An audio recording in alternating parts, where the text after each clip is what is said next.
সড়ক দুর্ঘটনা তো আমাদের দেশে আছে এবং একটা উল্লেখযোগ্য সংখ্যক মানুষ সড়ক দুর্ঘটনায় জীবন দিচ্ছে।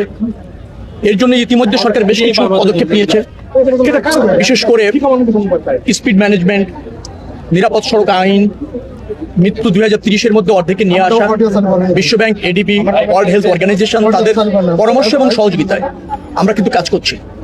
এবং আমি নিশ্চিত যে তিনটি সড়ক দুর্ঘটনার কথা আপনি বললেন অনাকাঙ্ক্ষিতভাবে ঘটে গিয়েছে, কিন্তু ইয়ারলি গিয়ে যখন আপনি ক্যালকুলেশন করবেন দেখবেন যে আগের চেয়ে অনেকটা কমেছে। কারণ আমরা অনেকগুলি জায়গায় কিছু মেজার্স ইতিমধ্যে নিয়েছি, ড্রাইভারদের প্রশিক্ষণ দেওয়ার ব্যবস্থা করেছি, তারপর হচ্ছে ড্রাইভারদের ফিটনেস টেস্টিং এর একটা ব্যবস্থা করেছি। তো এই কাজগুলি চলমান আছে। আমার ধারণা হচ্ছে যে অল্প সময়ের মধ্যেই একটা সুফল আপনারা পাবেন। তো এটা সত্য যে আমাদের অনাকাঙ্ক্ষিতভাবে অনেক প্রাণ সড়ক দুর্ঘটনায় যাচ্ছে এবং সেখানে জনগণের সচেতনতার প্রয়োজন আছে। দক্ষ ড্রাইভার, ফিটনেস যুক্ত যানবাহন দরকার।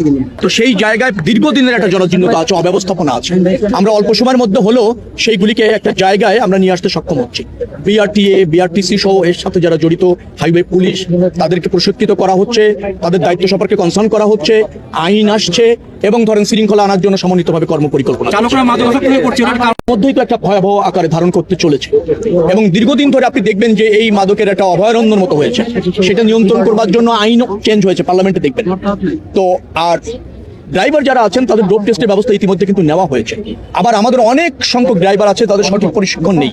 তারা ওই আপনার বাসে থাকতে থাকতে ড্রাইভিং শিখেছে, ট্রাকে থাকতে থাকতে ড্রাইভিং শিখেছে, আইন তারা কম জানে।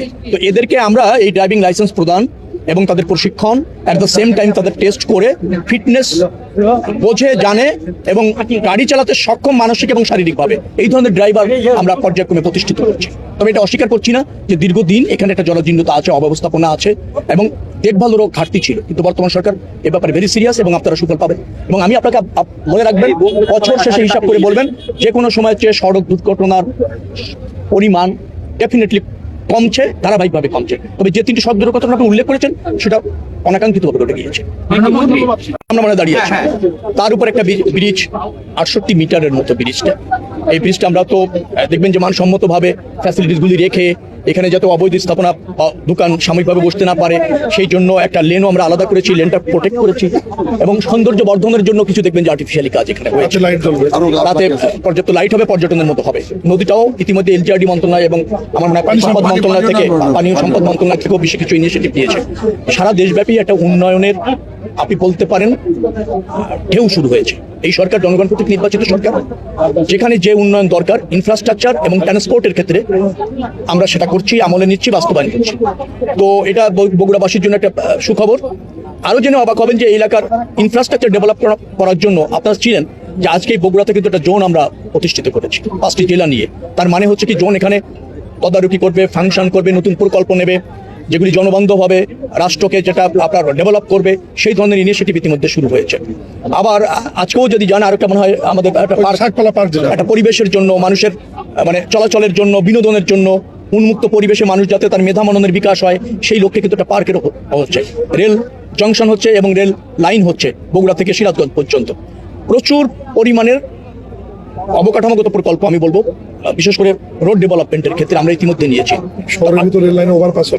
ওভারপাস আছে কয়েকটা, 3-4টা মতো ওভারপাস, একটা জংশনের মতো তৈরি হয়ে যাচ্ছে। আরো কয়েকটা বাইপাস সড়ক হচ্ছে। আর বগুড়া তো একটা গুরুত্বপূর্ণ জায়গা বাংলাদেশের অর্থনীতির ক্ষেত্রে, বিশেষ করে লাইট ইঞ্জিনিয়ারিং যেগুলি আপনার হাব এখানে একটা হচ্ছে। পাশাপাশি হচ্ছে আপনার ওটাকে বলা হয় কৃষি শিল্প নির্ভর আচ্ছা কিছু কিছু আর কি ইন্ডাস্ট্রি প্রসেসিং জোন। আর এখানে কৃষি উৎপাদন তো যে কোনো জায়গার চেয়ে বেশি উত্তরবঙ্গের। তো এই গুরুত্ব, এটা জাতীয় গুরুত্ব রাখছে এবং সেই বিবেচনা করে আমরা মনে করছি যে বগুড়া ডেভেলপমেন্ট হলে দেশ ডেভেলপমেন্ট হয়। এবং বগুড়া ডেভেলপমেন্ট হচ্ছে শুধু বগুড়া অঞ্চলের না, দেশের ডেভেলপমেন্টের একটা অংশ, অর্থনীতিকে সমৃদ্ধ করার একটা অংশ। ইন্ডাস্ট্রি, ইনফ্রাস্ট্রাকচার এগুলি সামগ্রিকভাবে দেশকে আপনার ডেভেলপ করে, সেই সমন্বিত প্রচেষ্টার মধ্যে হচ্ছে। নিশ্চয়ই আপনার আরো অনেক উন্নয়ন।